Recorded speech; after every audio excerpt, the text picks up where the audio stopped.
Welcome to MHN Voices, our series through which we present insightful discussions among industry thought leaders, moderated by our editorial team. Today, we'll evaluate the state of the workforce housing market and best practices to move this sector forward. I'm Suzanne Silverman, Editorial Director of Multi-Housing News, and I'm here today with 5 industry leaders. Juan Aguilar, Chief Investment Officer for Alliant Strategic Development, John Maddux, CEO of Sunstone Two Tree, Caitlin Myhre, Vice President of Underwriting and Credit for Freddie Mac Multifamily, Jennifer Schrader, President and COO of Caliber Companies, and Ned Williams, Executive Vice President of the Michaels Organization. We're recording this session and it will be available for later viewing. In addition, we're going to leave some time at the end to answer your questions, but please feel free to submit them at any time during the webinar. And thank you to those of you who submitted some in advance. We'll try to get to as many as possible. Let's start by defining workforce housing so we're all on the same page. It's known by a lot of different names: attainable housing, the missing middle, lowercase a, affordable. I think there are a few others. What do you call it, and what income range do you target for this? And Caitlin, if you could start us off with the GSE's definition, that would be great. Sure. Thank you, Suzanne, and thank you to MHN for having me. I'm excited about talking about the importance of supporting workforce housing. And, while there isn't technically an official definition that both GSEs use for workforce housing, as a mission-centered organization, Freddie likes to at least start to think about it in the context of who's renting in workforce housing communities across the country. And, a lot of times we're thinking about nurses, teachers, first responders, and community leaders, and folks who really deserve to be able to afford to live in the areas that they work.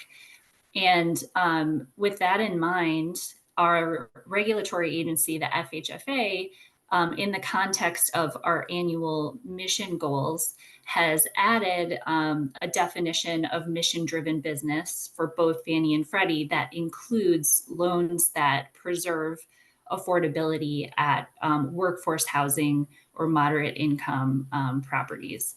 And so what that means is that what that meant in 2023 when it rolled out is that any loan purchased by Fannie or Freddie where a borrower agrees to set aside at least 20% of units at the property as affordable to renters making between 80 to 120% of AMI, and that affordability ratio is 30% of their income, could be counted as mission-driven business.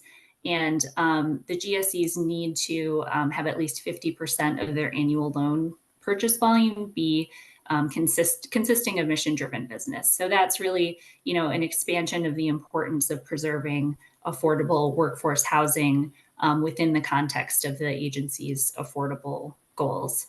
I would also add that new in 2024, the FHFA communicated that loans that preserve affordable housing at workforce properties would also be exempt from the annual volume caps that apply to both Fannie and Freddie. And for 2024, that amount is $70 billion. So really, that definition of loans that basically the borrowers agreeing to preserve loans through agreeing to preserve units as affordable through covenants in the loan documents for at least 20% of the units at a property.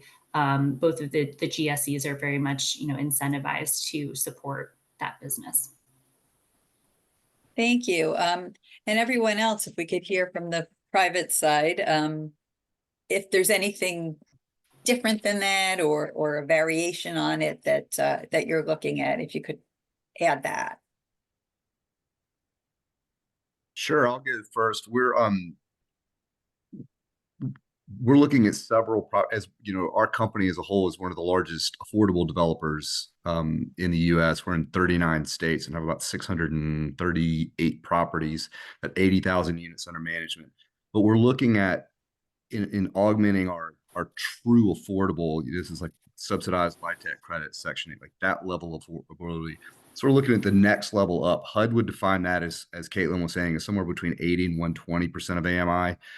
but we're also talking to people who are blending those and adding in some mixed income components. I just got back last night from Orlando where we had a public hearing with Disney where we're doing a 1,400 unit project with them, where 1,000 of those 1,400 units will be somewhere between 50 and 100% of AMI, with no tax credits, with no soft funding, with traditional debt and equity, and paying all of our impact fees. And so, and then 400 of them will be at market rate, and that's to help balance that out. So the definition can be, and in some places you go higher, some places you go lower. I think there's a lot of programs in place that most of us do to handle the really, really low end of affordability. And that's where you need the help of the LIHTC credits and the soft funds and those things. But when you get up into the workforce bands with some creative partnerships through companies like Disney or some of the civic partners that we're working with in other places where they're basically donating land into the project, you can get to these affordability levels and make it work. And we are going to delve more into that topic in a little bit. So we'll definitely want to hear more on that from you. Anybody else have any other variations on? Yeah, sure. We are a market rate owner, operator, renovator, developer. So nothing is income restricted, but we find as a matter of course, our tenants earn about 80% to 120% of area median income, and they're paying, they're qualifying incomes of 2.5 to 3 times the rent. And the rents are ranging from $1,000 a month to $2,500 a month, depending on geographics and what the product is. Anybody else, or shall we go on? I'll add to it. I'll echo what everyone else has already said, and really, for Caliber, for our developments in multifamily and workforce housing, it is really so dependent on the market or the submarket.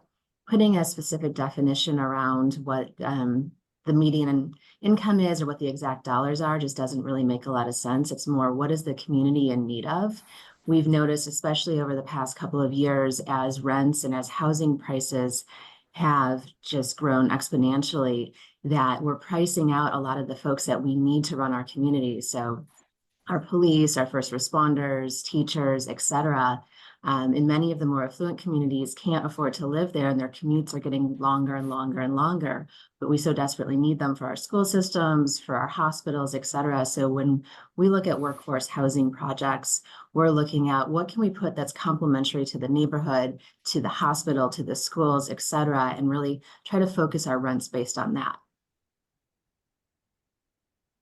Okay, thanks. In fact, Jennifer, that's a nice segue into my next question, which is, where is the greatest need? Are there particular areas where you're seeing the greatest need, and what has the impact of the workforce housing shortage been on those? And I think you commented on that somewhat already, that their commutes are getting longer and longer. Mm-hmm. What areas, where are the greatest areas of need?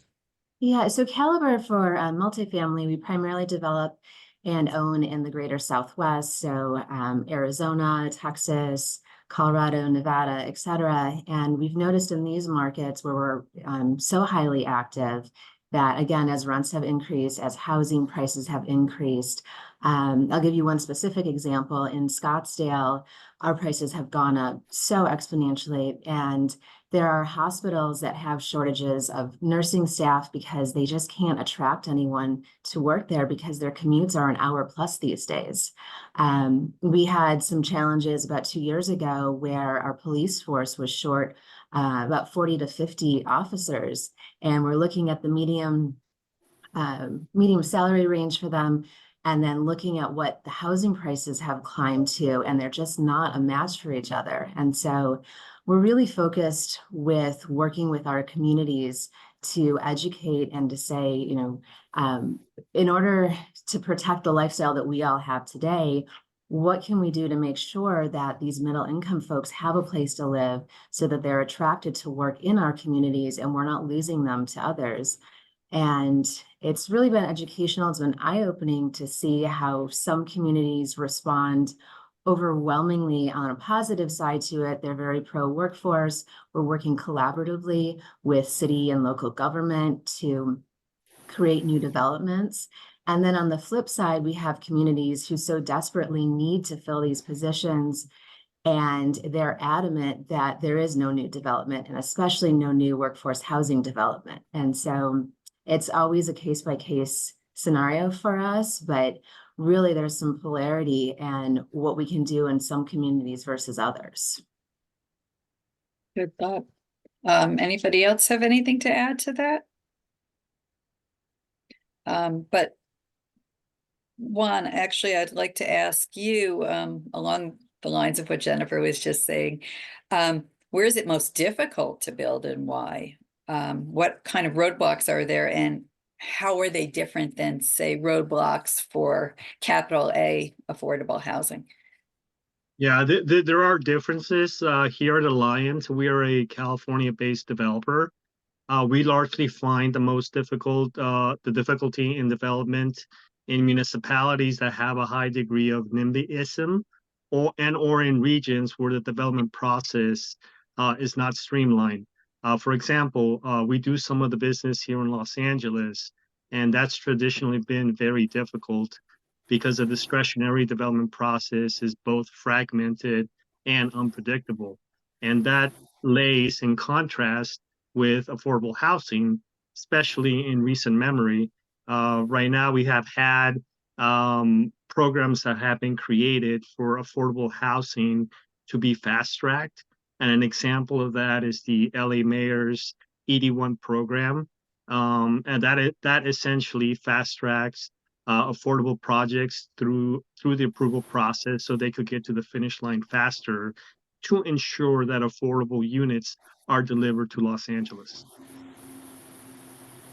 That's a good example of a city that both needs it, but there are challenges. And unfortunately, there are those contradictions that are hopefully getting addressed more. But what else is anybody seeing?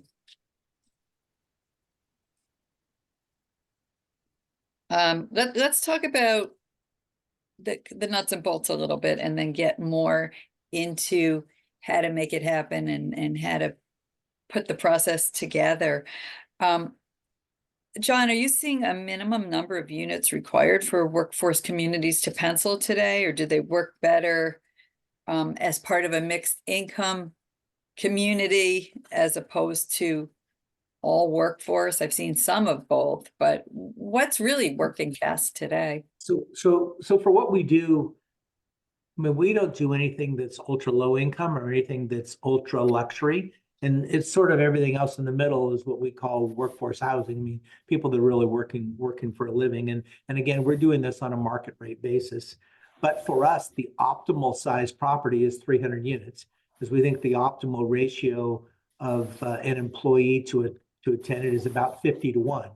So in order to figure out the schedule for the inside team, the property manager, the assistant manager, the leasing agent, and then the outside team, meaning the lead maintenance, assistant maintenance tech, and a porter, would be 3 inside, 3 outside. And for buying and rehabilitating an existing apartment property, that works pretty well.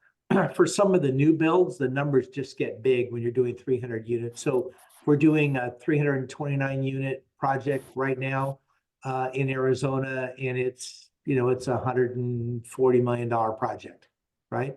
So just that the equity required, the debt required, the numbers just get big. So we tend to do those size projects, but also look at smaller ones as well. We have a property under contract in the Inland Empire here in California.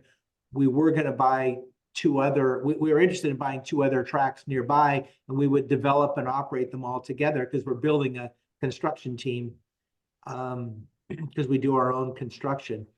But we only ended up getting 1 property, and it's only 60 units. So it's probably too small to deploy a construction team from an operational standpoint. So we'll do smaller properties if we can cluster them together. But if they got to stand alone, we got to have a couple of 100 units at least. Ned, you're nodding. You're in agreement with Yeah, that? I completely agree. I would have, if you'd asked me, I would have said about, anywhere in the country about 300. And it's for all the reasons John said on the staffing side, but also just making the math work financially. You need that much top line revenue, especially when you're doing something like this, where you're trying to keep rents below market rate. You gotta, the every unit disproportionately pays for itself. So you have to have, there's a mass you need there. So these projects are typically going to be larger than, you can do 50, 75 unit affordable housing projects and make it work. These need to be much larger because they're not getting the assistance those are. Yeah, I would say I would agree with John and Ed. However, like we tend to gravitate to urban infill sites, and sometimes we can get land parcels that delivers 300 units. So our minimum, we had to come down to about 175, 200 to really make it work. But that's just as a result of the urban constraints that you're dealt with. If it were up to us, yes, we would do a higher number of units for the economies of scale to roll out to the construction costs. But we have been able, as it relates to workforce housing, to make communities that are 175 units or more work for us. When we're in a more suburban atmosphere, Metro Phoenix area, we're building 1- and 2-story stick frame buildings, which are pretty efficient to build. But when we get to the urban core, when you're building a higher unit count, it means your building's getting a lot taller and your construction methodology is changing and your cost to construct is changing. So just for an example, if we were going to build an urban 4-, 5-, or 6-story building, we're going to build a concrete podium or a concrete parking deck, and then we're going to build 4, 5, or 6 stories of wood frame above it. But once you go above that 6th floor of wood frame, you're changing to a concrete steel reinforced building, type 1 construction or modified type 1, and your costs change. So it becomes much more difficult when you go above 6 stories in an urban area. Point. So in this economic climate, there's been a lot of search for alternatives that both bring the cost down and also just alternative uses for things like office buildings or even some hotels and other properties that aren't working in their existing form.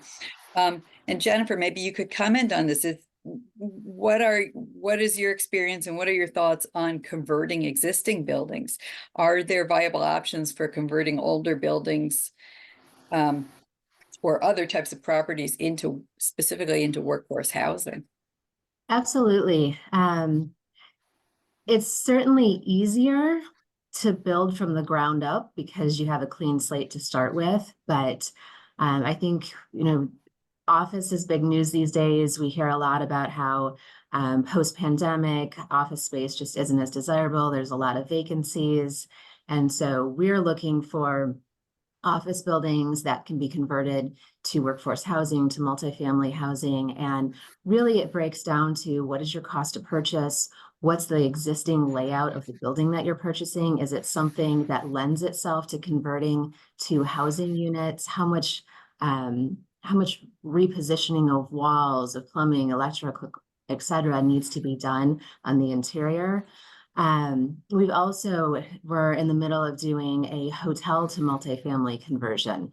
It was a hospitality product that just wasn't serving the needs of the neighborhood. The brands weren't right for it. It just didn't make sense to keep as a hotel. But because of the style of the build, because we could still salvage much of what the existing property had, and then we were able to assemble land around it to add additional units to it, it made perfect sense for a multifamily conversion. And so there's really no one size fits all answer when it comes to that. It breaks down to what are you starting with? What is your purchase cost? And then making sure that you have the appropriate contingency in there, because in a conversion project, in a renovation project, there's it would be highly unusual to not stumble across an unknown. There's always a surprise hiding for you. It's just how you navigate through that and making sure that, again, you've allowed yourself that contingency. Yeah, I agree with Jennifer. It's extremely difficult to do adaptive reuse on scale because every building is unique, right?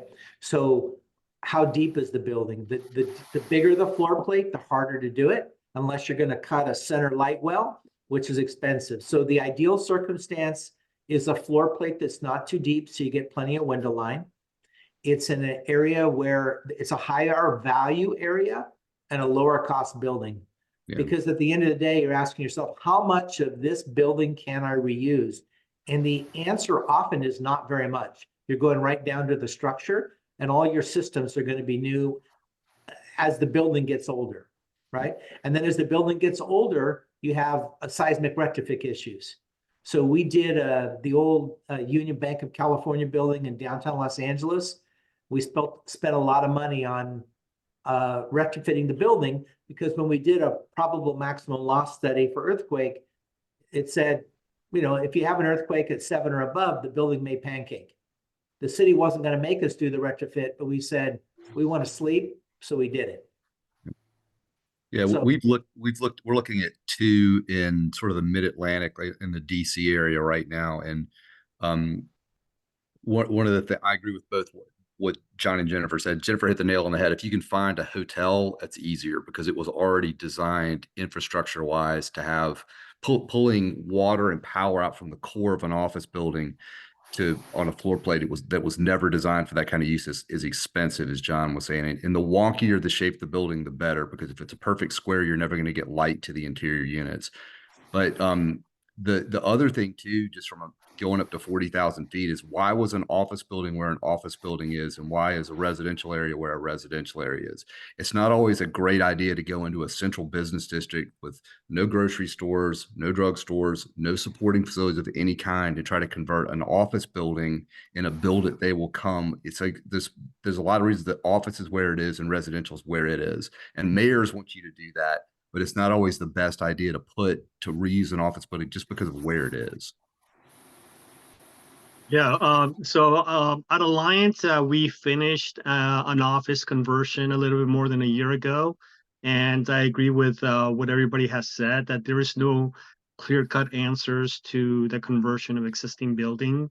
A deep analysis and a risk assessment has to be made with each opportunity to determine the feasibility of the conversion. The conversion that we did checked off most boxes with respect to parking, vintage, and all other things that had to be considered, and with location. We delivered 150 units in Orange County.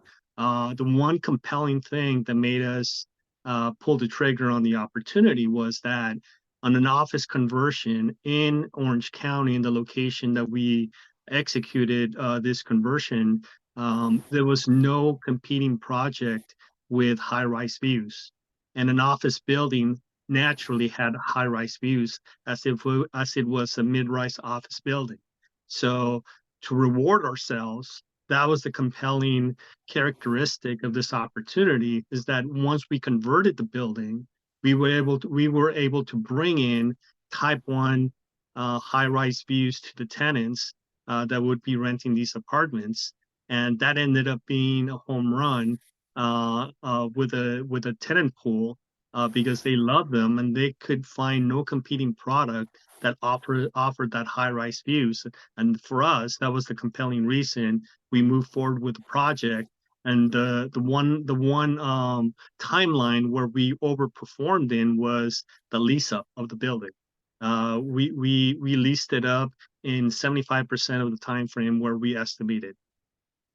One of the advantages of doing a conversion of an office building as opposed to a hotel is that residential buildings aren't designed to have walls moved and units reconfigured, but an office building inherently is designed with broad spans, wide spans, to reconfigure tenant improvements. So it's a little bit easier to lay out a new multifamily space in an office building because you have less to deal with. But you're right, you got to run the infrastructure to every unit that isn't there. Let's talk about the structure of the deals and how to make them happen in this market today. And let's start with financing.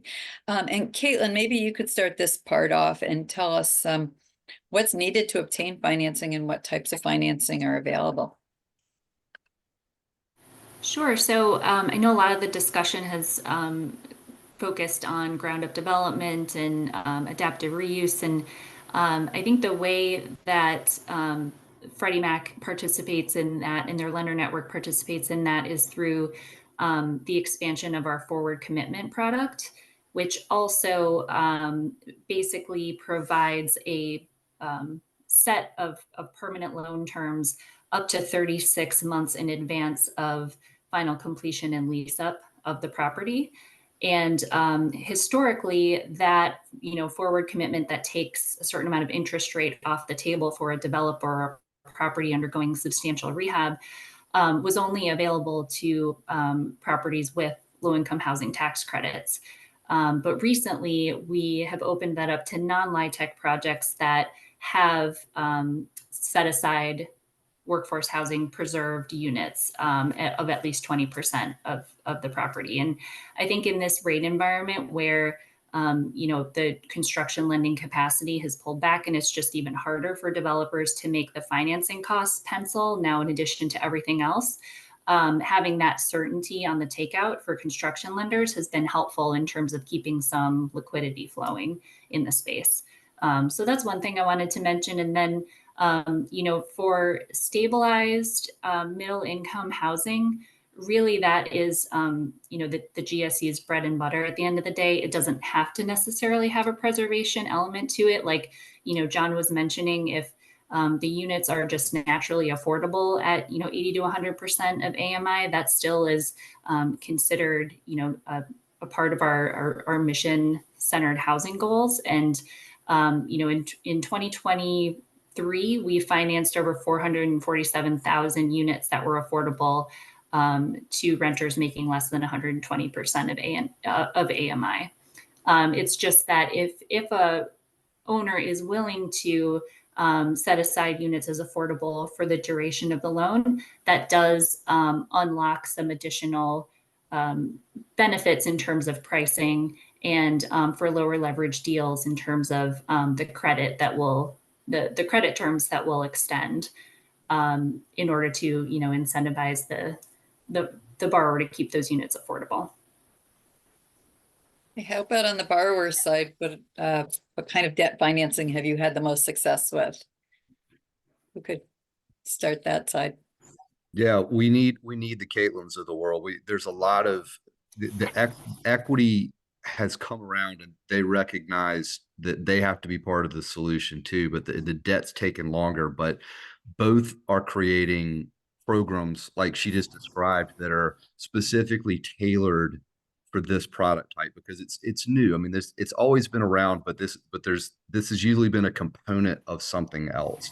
And for this to be a standalone thing, it's going to be incredibly helpful, especially with where we are right now in the cycle. But it's there. It's just like everything else. It's harder right now, but it'll come back around, and it'll take some creative folks, offering us some creative solutions as well on the debt and equity side.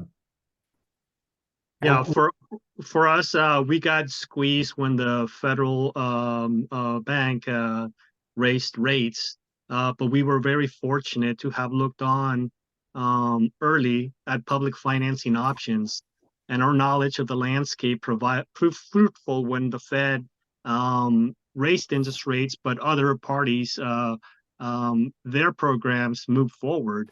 And we were able to pivot and secure financing on select projects through tax-exempt bonds. At a high level, we had to make certain adjustments to our projects. The biggest one was to double the affordability component from 10% to 20%. But we were able to roughly save 200 basis points on the debt to get these projects off the ground. These programs are highly regulated. They may not make sense for every project, but they did provide an alternative for us. to greenlight a certain amount of projects for us. We've all read in the news about market rate housing that becomes dilapidated or run down over time. And Freddie has been a great financing partner because one of their missions is to preserve workforce housing. And the way they do that is make loans to people that will renovate it. They have had a program, the mod rehab program, which is a program that allows you to rehab the entire property, and that has worked well. But the only way these housing properties, apartment projects, are going to be preserved long term is for somebody to come in and renovate top to bottom. So the two areas where we've been able to find financing is from Freddie or from a bank that gets some benefit through the Community Reinvestment Act to lend in a certain area, and then they're more incentivized to make that loan, and it's available on better terms. What about the equity side? There's more of the equity side from what I understand coming in now and filling some of that gap also. Who do you see? What types of investors are you seeing really step in and providing more equity for these projects? It's a little of both. Some traditional folks, like I'm sure they won't mind me mentioning their name. Goldman Sachs has a social equity fund that we just purchased a huge affordable housing portfolio with them in that fund, and they're also interested not only just in affordable housing but in this workforce housing space. And they're a partner that we're talking to about doing some of these attainable workforce projects. But when you have big banks or big equity firms like that and big banks like Freddie looking at this, other people go look at them as leaders and say, well, if they're looking at that, why aren't we? And so we're hoping some smaller, kind of the next level down folks also do that, especially regionally in their areas, that would look at this and follow the same model and can make it work. But it's definitely it's been such a buzz recently, and it's such a horrific problem. It's one of the biggest holes we have in our housing stock as a country, because we've built so much high-end stuff recently because it's the only thing that penciled. It's left us where we are. But I think that everybody's recognizing that it's a problem, but it's also, quite frankly, an opportunity. And I think the market's working, and we're coming around to it now. Yeah, another source where we've been fortunate is that we've been able to tap to opportunity zone funds. They have a deadline where they need to fund their equity or else lose all the benefits. And so once they're confronted with that deadline, their underwriting becomes a lot more reasonable. And if you tap into the right funds, we've been able to partially fund some of our projects using Opportunity Zone Fund participants. And Jennifer, did you have some experience with Opportunity Zone funds as well? I do. Caliber is highly active in the Opportunity Zone space. We launched our first fund in 2017 when the regulations first came out. I think we were one of the first groups in the country to deploy. We both raise into our Opportunity Zone funds, and then we deploy in primarily the greater Southwest. We're developing ourselves. We're not limited to just multifamily. So what's really worked well for us is using Opportunity Zone capital to go into communities. I'll use Mesa, Arizona as an example. Mesa has shown tremendous growth over the past 5 years or so, but up until then, it seemed like growth was somewhat stalled. And we attributed a lot of that to the challenges with selling a piece of property. As an example, you've owned it, your family's owned it for 30 years. You don't want to pay taxes on selling it. So you're just kind of sitting on it. And so when the Opportunity Zone regulations came out, I think it really created a lot of momentum in communities and with owners who had really previously had no solution for selling their property. And so we were able to go in, acquire those buildings because it's generally 10-year capital. We have longer term plans for the developments that we're doing. So it gives us a bit more breathing room to work with the communities to really establish what are the needs there, How can we do a mixed use project as an example? Or how can we put in workforce housing so that even in this current economy that we have, where labor and materials have just grown exponentially and it's really gotten so much more challenging to get projects to pencil, opportunity zone capital has really been one of our answers for that. From what I've seen and from the projects that we've worked on, it's creating the momentum and allowing for a bit more creativity with the projects. So when we look at a piece of property or a building conversion or a partnership, in some cases, not only are we going in and converting the use of the property, but we're also investing into the business that's then going to come in and occupy the space. And so it's sort of, it's almost creation of like self-momentum where we convert the property, we bring a new tenant in, there's restaurants coming, there's businesses coming, and that's attracting tenants into the downtown. And then, you're obviously going to need housing to support all of that. And so from my seat, opportunity zone investing and the legislation that has followed that has been probably one of the best things to happen to the real estate market over the past 5 years. Let's talk about some other innovative solutions or programs being implemented, and we've heard a little bit of that already.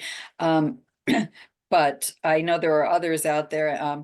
Ned, in fact, you mentioned Goldman, and when we were talking in our planning meeting, you were referencing them as an example of corporations getting more interested in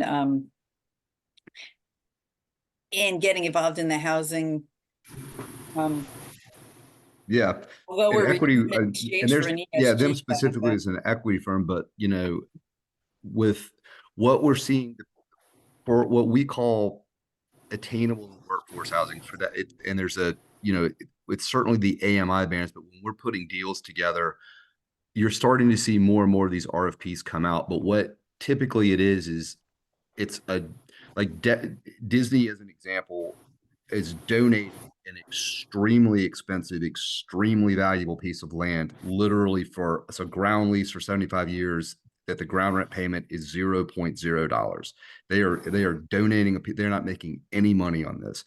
They're doing it because they want to provide, and it's not for their cast members, it's for anybody that wants to live there. It's as long as you qualify to live there. They're seeing it as a way of giving back to Central Florida. We're chasing one with the city of New Haven, Connecticut right now. They are, again, donating a very large piece of land where a couple of thousand people in this category that we're talking about, the missing middle, will live. We're doing a hospital systems, or as we heard earlier, somebody was mentioning, the incredible need that they have in retaining staff and they all have lots of excess land, so they're donating this land in there. And in some places, Florida has a state law called the Live Local Act, which is phenomenal, which I won't go into a lot of details. You can look it up, but a great piece of legislation the state of Florida passed that gives developers like us tax breaks for keeping units in the AMI, the lower AMI, and the affordable and workforce housing bands. And in other states, they will entertain tax incentives for you doing this, as long as you can demonstrate that you are the people that you're serving, and that it's not just a market rate project that you're dressing up with a little bit of. It's a truly, as Caitlin said, a mission driven development. They will work with you on that. So you need these pieces in order to make it work a lot of times, but there's a lot of people out there that are willing to do it because they recognize the need. What else are people seeing out there? What other kind of solutions are you seeing? Well, here in California, I'm on the board of Many Mansions and an officer of Many Mansions, which is a affordable housing developer here in California. And a number of the communities that have received fees in lieu of setting aside affordable units, the cities have provided us either with land they bought with those funds or provided us those funds to buy land. And so we're starting with a free piece of dirt and then building our capital stack beyond that. And that's a very helpful start. And Ned, you referenced that project for Disney, and I know you did another project, workforce housing in Steamboat Springs, Colorado, as well, for the route county there. And you just mentioned that Disney's not just doing it for their cast members, but for anybody. Are you seeing more?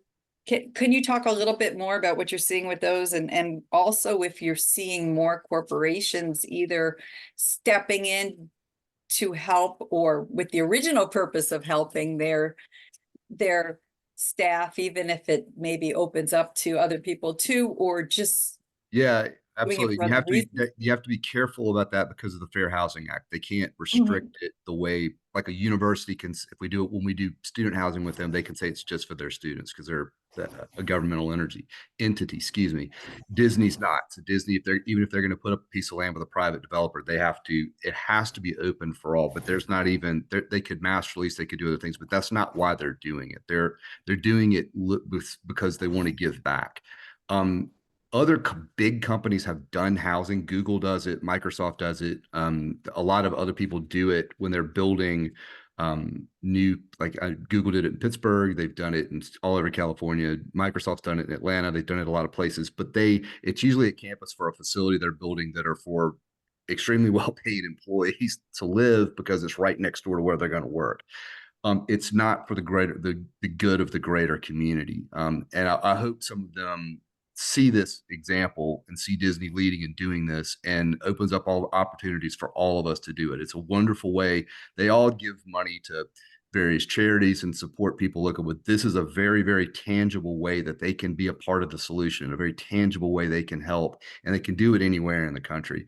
So far, we haven't seen a whole lot of other companies doing it. We've talked to a couple, but it's been more cities and municipalities just realizing they have a piece of land that they're not doing anything with, and they can help the problem of either homelessness or of just chronic shortage of mid-income housing in their own communities by doing something with a piece of land that they're otherwise not doing anything with.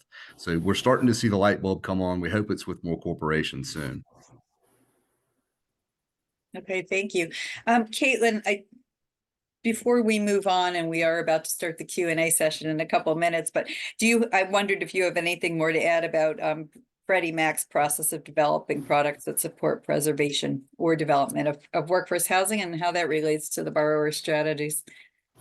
Sure. Yeah. I mean, I think it's already been touched on at various points in the conversation, but I think we, on our side, we're engaging with various stakeholders, both borrowers and lenders, and also kind of creating our own back of the napkin equity model to try to figure out, what would loan terms and loan pricing need to look like to incentivize this workforce preservation concept of, basically giving up market rate rental increases over the term of the loan. How can we contribute to that, making that pencil for an owner? And, particularly when rent growth and property prices were at their peak, that was really tough. And so to build on Ned's point, a lot of what we were seeing were, social borrowers with social impact or ESG focused funds who were, interested in, who had preservation as part of their business model. And not only that, but they're also offering supportive services to their renters that in some cases can actually provide another angle at affordability. And one example of that is that we have, one of Freddie Mac's impact sponsors provides after school programs for families with children that live at their properties. And that, as we all know, childcare is a significant monthly cost for a lot of families in this country. And so we tried to build a product around sponsors that have those elements of their business model. And we have a product called a tenant advancement commitment, where we agree to purchase a larger volume of loans over the course of 12 months. Typically, it's a commitment in the amount of, over $150 million with, set pricing and credit terms that, support those sponsors that have, green improvements, resident supportive services, and holding rents affordable at those 80% AMI levels as part of their ingrained business strategy. As we've rolled out more of the, one-off preservation, workforce preservation loan elements to just our, conventional loan product. We have seen more adoption from, family offices with longer term hold strategies. We've seen interest in the product from, just institutional investors who are seeking CRA credit. But I think what's interesting, important to note is that a very high concentration of those deals are getting done in the Midwest and the Sunbelt markets, because that's just, where it's able to pencil. I think we've seen very limited traction in the coastal markets, even at 100 or 120% of AMI. So I think there's still some wood to chop there in terms of providing creative solutions for those markets. Okay, thank you. Let's turn to some questions from the audience because we do have quite a few, and I do want to make sure we get to as many as we can. Just, I guess, to go back to the idea of standalone versus mixed use. We have somebody who wants to know if you would be bringing mixed use in and specifically retail into the buildings, even if you're not mixing housing types. I'll take that one. Similar to my answers earlier, I feel like I'm a broken record, but I think it's really dependent on the market, the submarket that it's in, what are the needs of the neighborhood. I think it was Ned that had mentioned, look at office buildings, look at what's around. And so if there's current, we're looking at a project, or we're actually in the development phase of a project in downtown Mesa where there's no grocery store nearby. And so we're going to probably put in a smaller micro grocery store on the first floor to support the housing needs that are in that immediate area. In terms of retail, it really, for me, is just dependent on what is currently within walking distance or within perhaps public transit distance. And if there's nothing there, then I would very much be open to putting it in. I'll say this. The interesting thing is, especially if you're responding to like a public RFP or something like that, they'll usually have a requirement that you put some of retail in, and they try to spin that as a positive, like, oh, you'll make so much money off of this retail lease. If you can make something like a Starbucks or a grab and go or the size grocery store that Jennifer's talking about pencil and just break even, you've done something good. They are an amenity. They are not money makers. So we put them in where they're needed. And we're the same way, we look, we're not going to build a grocery store if we're sitting right next door to a grocery store. That doesn't make any sense. But if there's some stuff we feel would be accretive and be a nice amenity, but we do not look at those, are not big pickups in the pro forma at all. Ned is right, exactly on the mark. When you're entitling a project in an urban area, often the planners require some commercial space on the ground floor. And there's a lot of empty commercial space in new builds because they can't lease it, and you're trying to give it away. So the way we've approached that is, if we have a tenant in tow who will sign a lease, we'll build a space more specific for them. If there's no tenant, it has to be generic space. And the only way we'll go forward is if we don't get a commercial tenant, it can be live workspace. And live workspace is where someone, has some sort of a, way in which they earn their livelihood in that space, but they're living there. And what it really is a townhouse or a ground floor space with a loft where they're living in the unit. And then you have to address the ground floor security issue of somebody living there in an urban area. Yeah, one last thought is that the public financing options that we're utilizing for our projects, they won't advance on retail space.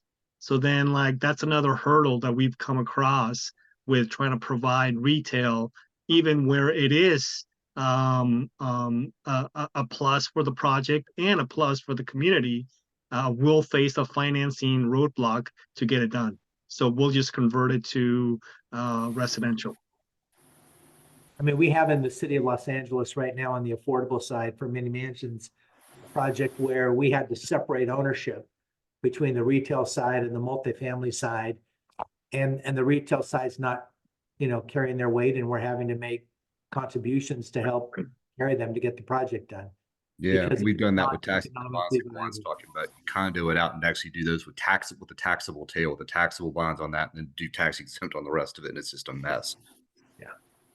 So given my preference, I'd rather not do a mixed use project unless, as Jennifer suggested, there's something about that location that's demanding it, and there's an obvious tenant available where we have a lot of flexibility to make it live workspace. Yeah.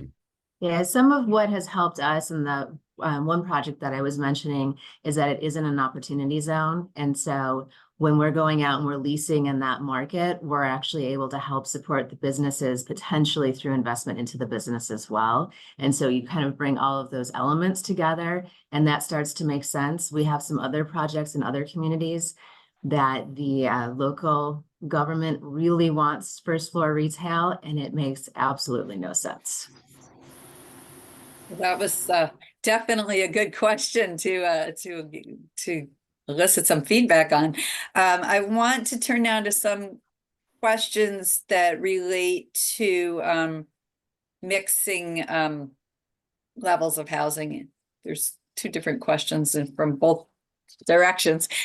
First of all, would you recommend combining LIHTC with a workforce housing development with the goal of providing an array of income levels, 60%, 80% in market rate, or do LIHTC income restrictions complicate things too much?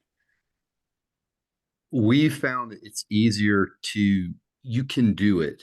It's just, you got to be prepared to manage it. It's like you're running the same complex under two different sets of rules because the reporting requirements for LIHTC and those sorts of things are completely different. It's not a bad thing to have, and I like going all the way up to market because the way you practically put, like on a big project, it's not like you have your 50% AMI units, your 60, and they're like clustered together, like they're mixed throughout. So somebody could come in and qualify at a 50% AMI level unit, and then when we verify their income the next year, they've moved up in their career, but they don't have to move. We can just redesignate their apartment to a higher AMI band and redesignate another one down lower. So I think it's good to have the mix and have it progress up, but there's challenges to do it, but you can do it, but it's why you don't see it done a lot. It's usually you have one project that's financed a certain way. Anyone else on that?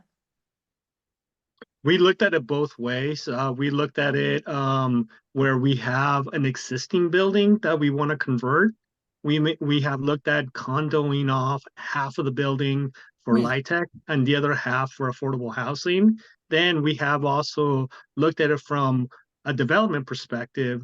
And in most of those instances, we've decided to look at it mostly in building two buildings, one for LIHTC and one for affordable housing, for the reasons that Ned gave off, that regulations and reporting does come into play and you have to take that into account.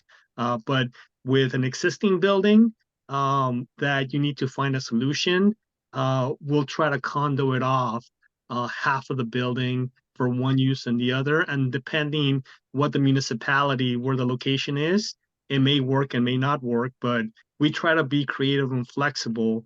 And if the money's there, we're willing to try to find a solution.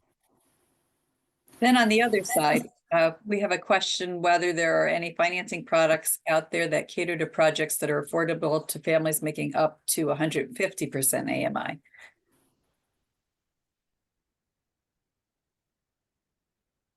So I can take that. Absolutely, Freddie Mac and their lender network can make loans on properties that are at those rent levels and those income levels. We just don't, at this point, have any mission-driven categories or incentives tied to that. But we certainly have a mandate to also provide liquidity to market rate properties as well. Caitlin, could you have like a project that had stuff that was down like at 50, 60, 80 that also went up to that high and still consider it in your mission? I mean, is it just the mix of units within it? Like the percent? Yeah, that's a good question. Any portion of the units that are affordable can potentially count towards mission credit. Okay. If you have units that are 150, that doesn't preclude you from getting credit for the units that are at 80, certainly. Okay.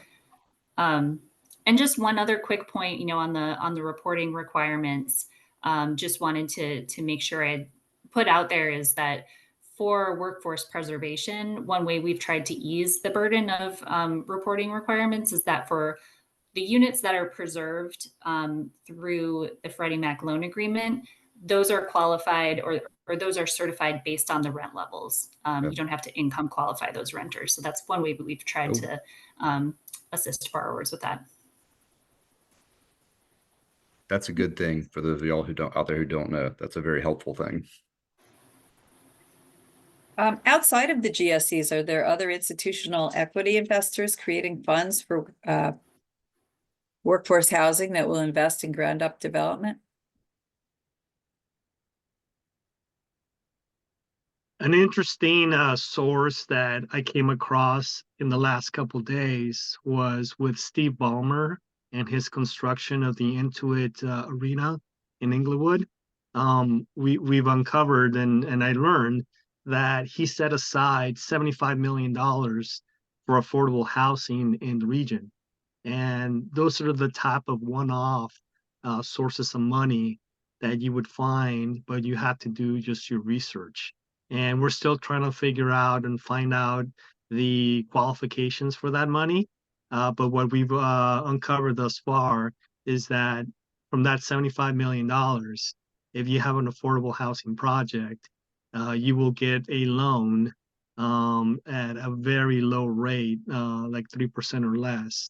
And that could be the missing piece for your project to finally to be the tipping point to get you to pull the trigger and break ground. So you just have to do the research. And I think, these one-offs, they may be just what you need to get your project off the ground. And I think you'll see more coming in. I mean, Jennifer mentioned a lot about opportunity zones, and the investors that are starting to come into that space are coming into a different product type than maybe they're used to seeing. I think they'll eventually, they'll connect the dots to products like this, but as these become more prominent, and the market will react, trust me. Yeah, there's already some people doing it. They're usually larger equity firms that are creating a specialized group within, or a bucket of money within their firm, but you'll see a whole lot more investors in this space soon.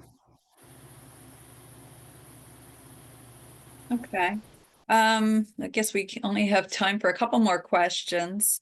I guess staying on financing, have you seen any underwriting flexibility from lenders or the GSEs, such as lower debt service coverage for deeper affordability, such as FHA financing allows? So for our targeted affordable offerings, which means that there's, actual either a HAP subsidy or low-income housing tax credit, like regulatory agreement restrictions, we do allow for lower debt service coverage ratios programmatically. What we offer on the workforce housing preservation transactions is that if there's a lower LTV and the sponsor has a certain amount of equity in the transaction, we've been willing to offer longer amortization periods. So the transaction may qualify for 35-year amortization instead of 30, which has the effect of increasing loan proceeds without necessarily constraining the cash flow by offering lower debt service coverage. Okay, thank you. For adaptive reuse, are you getting special funding from the cities? But funding, no, but regulatory accommodation, yes. In other words, some of the development standards are being relaxed because you just couldn't adapt to the building and comply with the current requirements. So parking relief or setback relief or other design and code relief, yes.